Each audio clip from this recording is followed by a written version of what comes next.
So Max Blessed Holloway copes about Ilia El Matador Topuria's recent career success. He undermines, he downplays his last three wins, saying that Volk was coming off the Islam KO. Charles was on a one fight win streak.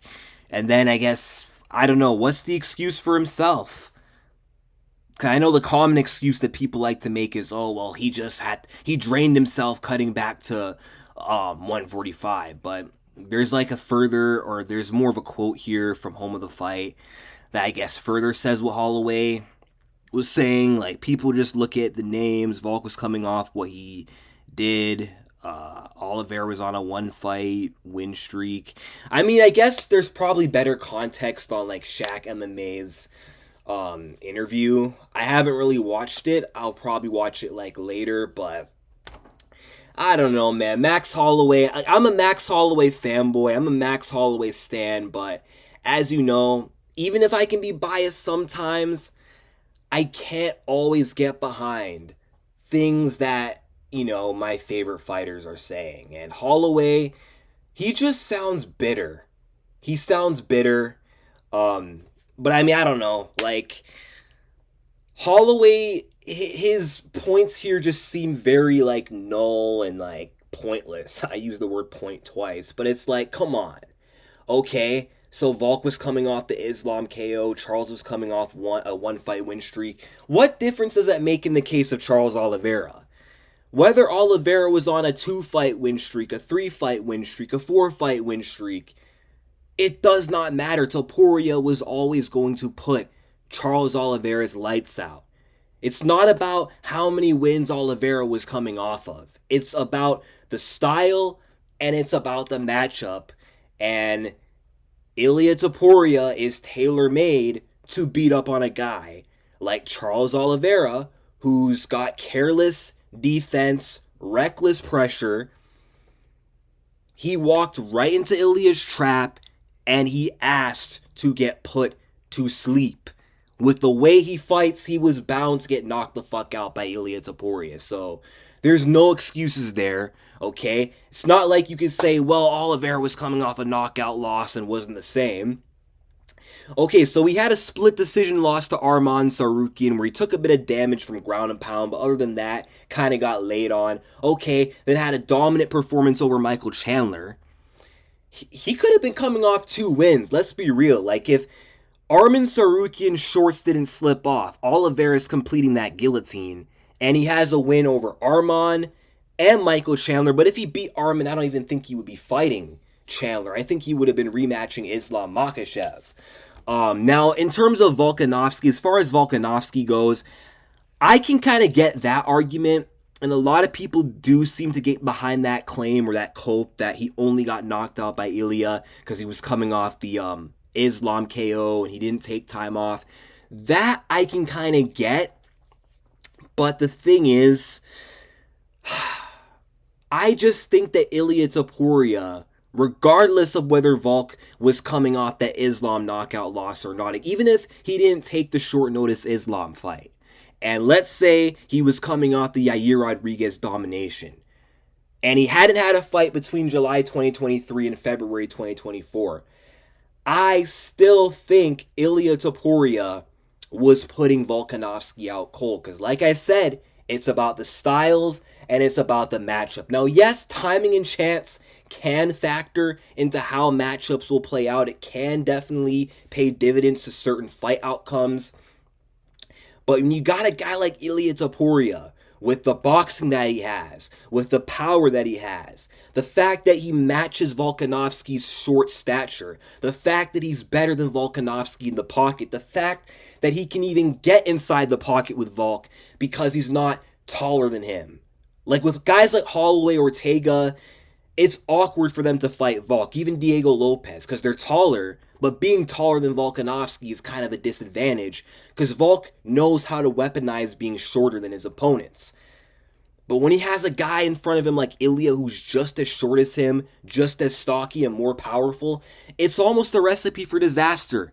And point blank, I just think Topuria was the chosen one to dethrone Volkanovski. I think Ilia beating Volk was always destined to happen, and him dismissing, diminishing, downplaying that Volkanovski win, it just sounds like cope because Max Holloway never beat Volkanovski. I mean, I thought he won the second fight. I thought he won the middle fight. I stand on that.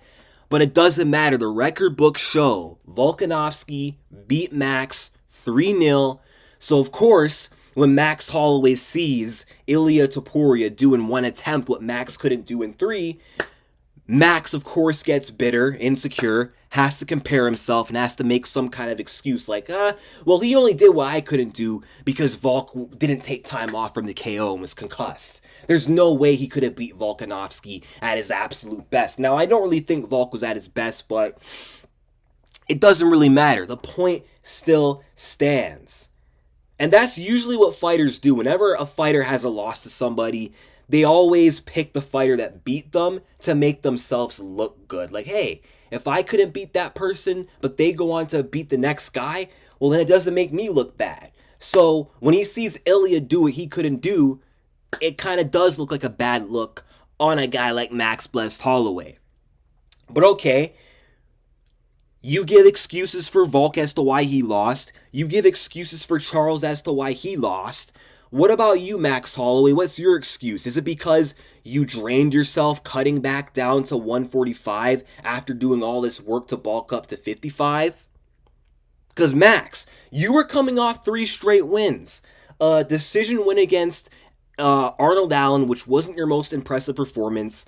A knockout win over a washed up TKZ. And you know what? Hey, let's talk about that TKZ fight. You fought Zombie past his prime, coming off a loss to Volkanovski. A guy who wasn't the same. You fought the ghost of TKZ. You knocked out the ghost of the Korean Zombie.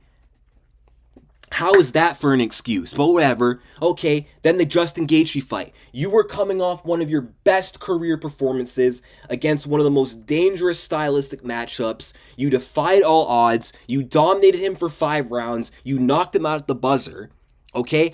All the momentum was on your side. You were in your prime, headed into the Ilia fight, and you had a 3-fight win streak. So why did Ilia beat you? You said why he beat Volk, which is kind of a reasonable argument. You said why he beat Charles, kind of unreasonable.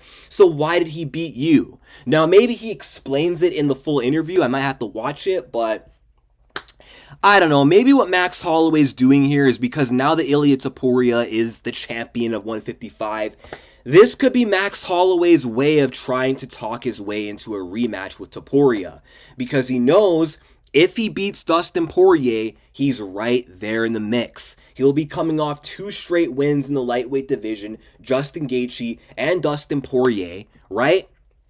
And right now, the top of, the 155 weight class, it's kind of up in the air. It's kind of unclear as to who's going to get the next title shot. There's a whole debate as to whether Arman should be next, the clear number 1 contender, or Paddy Pimblett, who's ranked number 7, coming off a win over decaying Michael Chandler, or Justin Gaethje coming off 1 win over Rafael Fiziev, right? Gaethje threatening to retire. So right now, I don't think Dana knows what he's going to do. So in this era of confusion in the lightweight division, Max Holloway knows that with a win over Dustin, he inserts himself into the mix. And if he can make a statement, and with the chirping that he's been doing, maybe it will piss Ilia Topuria off just enough to want to fight him again. But man, you better beat Dustin Poirier, Max. You better win this fight, because if you lose to Dustin Poirier, you're 0-6 in trilogies, and you're just going to sound even more dumb for disrespecting the El Matador. But let me know what you guys think in the comments.